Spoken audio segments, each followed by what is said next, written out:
In part 3 of my 3-part video, we'll discuss sizing, priming the case, charging, bullet seating, and then we'll look at just checking our rounds in a rifle. Out of the die and just remove the end and taken the decapping pin out, so it doesn't actually have a decapping pin in it. Some dies, the lead dies, you can't actually do that. What you can do, they're designed very similar to this. You can actually undo this, the top part, so that the expander rod sits further into the die, so that the actual decapping pin doesn't actually contact the bottom of the case. So you have to just look at your dimensions if you're going to do that, and that should work as well. Now I'll just screw that into my die. Now you may know that most military, 19th century military rifles, 19th, 20th century, have very generous chambers, because they have to work in mud and snow and just general assorted other rubbish, and still be able to chamber the round. If the chambers were too tight on the cartridges with minimal tolerances, the soldiers would have trouble chambering the round in harsh conditions. So they have fairly generous chambers, but that's not really conducive to accuracy. So I've sort of come up with a way of getting around that. What I do is, now if you've picked up your case from someone else's rifle or off the ground, you're going to need to full length resize it first time, just as you would any other rifle case. So you have your die set so that the case holder touches the die and full length resize it.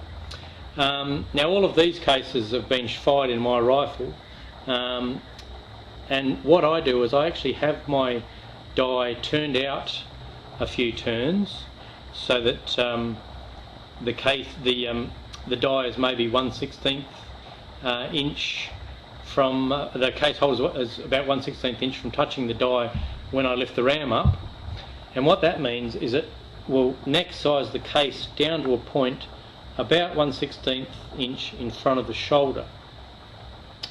Now once it's done, you can actually see that, and what that does is it creates a tiny little bulge in the case there, so that when it's chambered, that's going to tend to hold the projectile in the centre of the bore, rather than sitting in the bottom of an oversized chamber, and there being a bigger space on top of the projectile than below it as it goes into the rifling.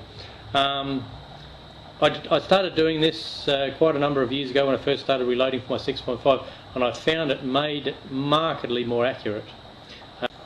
Okay, here we are with our case. So we'll lubricate the neck and the body as normal reloading procedure. These dies haven't been used for a while, so it's probably a bit of probably not going to be so smooth, but all right. So there's our case.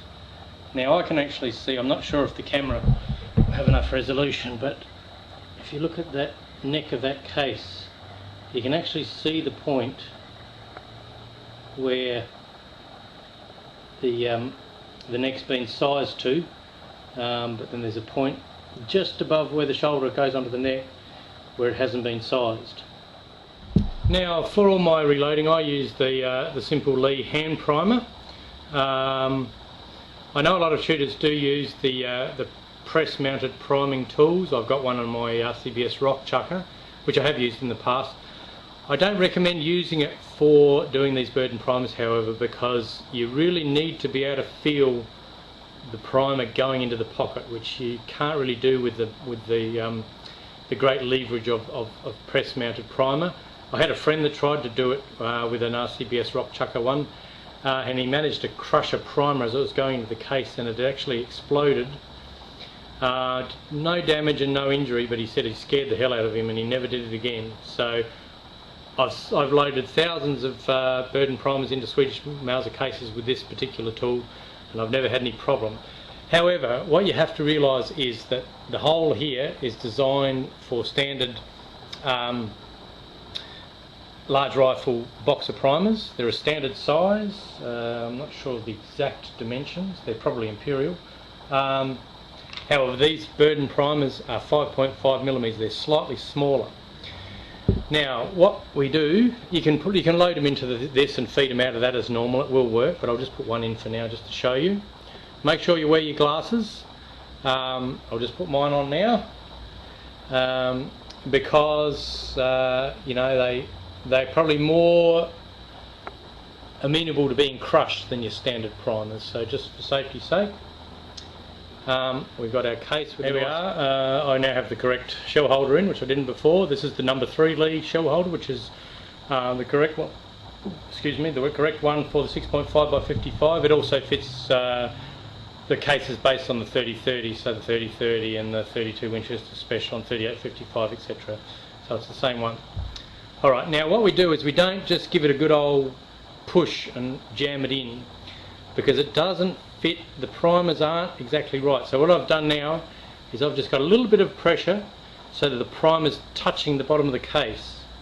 Now what I do is I don't know if you actually saw that little vibration. As I rotated the case and moved it slightly in the shell holder, the primer found that little 45-degree shoulder that I put on the primer pocket, and it started going in. So I'm confident now that it's started. I'll give it a press, and there we go. Now, if you feel that primer is actually just slightly below. Okay, we'll do another one. So I've put that fully into the shell holder there. Now just let me position myself properly. Hold the case with your left hand, put a little bit of pressure on there. Now it's touching the bottom of the case. Now I'm going to, okay, I just rotated the case and moved it slightly, and I felt the primer start to centre itself in the pocket, so I'm confident now that I can push that, and there we go.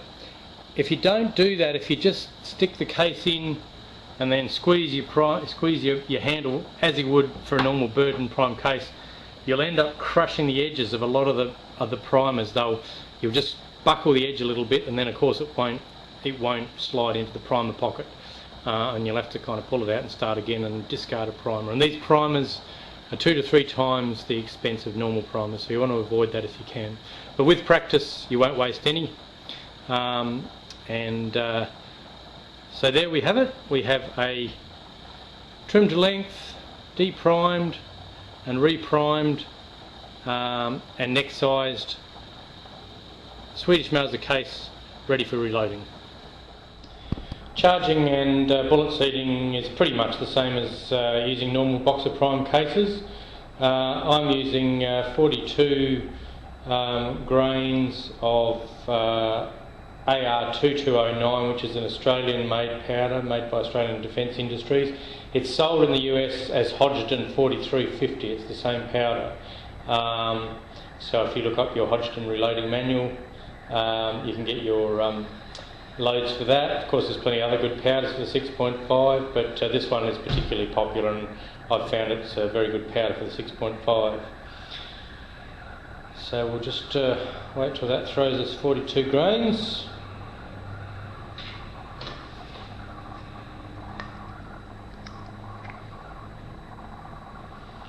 And wait for it to even out. There we go, 42.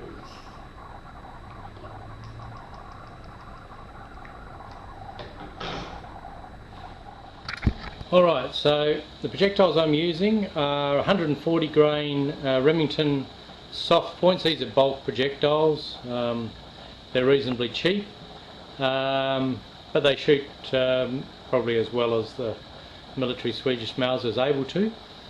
Now the barrel twist and the chamber on the Swedish Mauser is actually designed for 139 grain military ammo, so you know, if you're looking for accuracy, 140s are probably good ones to use. I have a friend who hunts with a sporterised Swedish Mauser. He uses 120s and gets very good results, so there's no reason you can't use those, but I use these 140s. Now we'll just seat that bullet on that charged case.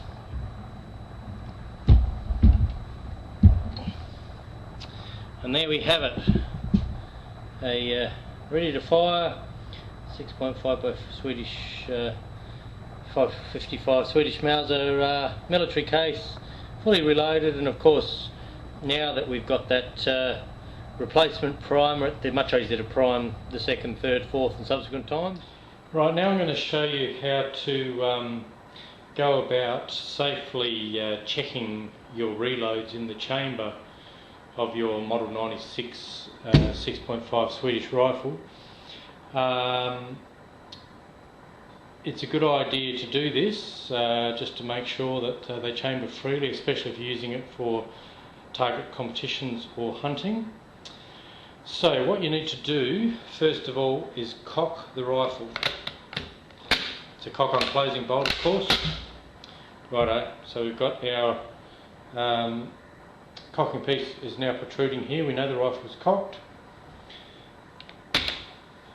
Now what you've got to do is lift the safety tab so that it's pointing straight up, so it's neither on the fire or the safe position but straight up, and then go ahead and remove the bolt. Right, so now there we've got the bolt is cocked, as you can see, cocking piece is sticking out, and you'll find that that can now easily be unscrewed. That's still cocked, that bolt, but it was unscrewed without any effort. You can also use this obviously if you want to clean and lubricate your striker. The beauty of being able to do this now is now we have the bolt without any striker mechanism in it. I can put that back in the rifle, and there's no way that rifle can fire because it doesn't actually have a firing pin. So what we can do now is get some of our reloads, load them in, and we can make sure that they chamber. So there's a safe way of doing this, you know, where you otherwise at home, where you otherwise wouldn't think of chambering a live round in a rifle. So we'll just chamber these rounds one by one.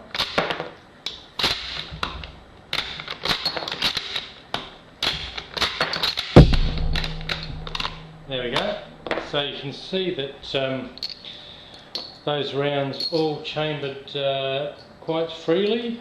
All of these are neck sized, and the bullets are seated in the case approximately 1 bullet diameter. So that shows in my rifle anyway that they're all ready to shoot in that rifle. So I would recommend after you load just a few rounds, go through that process and make sure they chamber well in your rifle. Right, to get our rifle back to standard condition, just get it out of the way so you can see that. Okay, so you'll see when that screws up, that comes up straight so that the safety tab is parallel with the bolt handle. You can now put that bolt in, close it, put it back down onto the fire position. So now the rifle's now again in cocked and ready to fire. And obviously if we open the bolt and pull the trigger, close the bolt, and it's now back to being uncocked. And that concludes my 3-part video on reloading 6.5 military cases to produce fireable cartridges. I'm going to post one more video just generally on the use of my decapping tool for doing other calibers, so you may be interested in that. I'll see you then.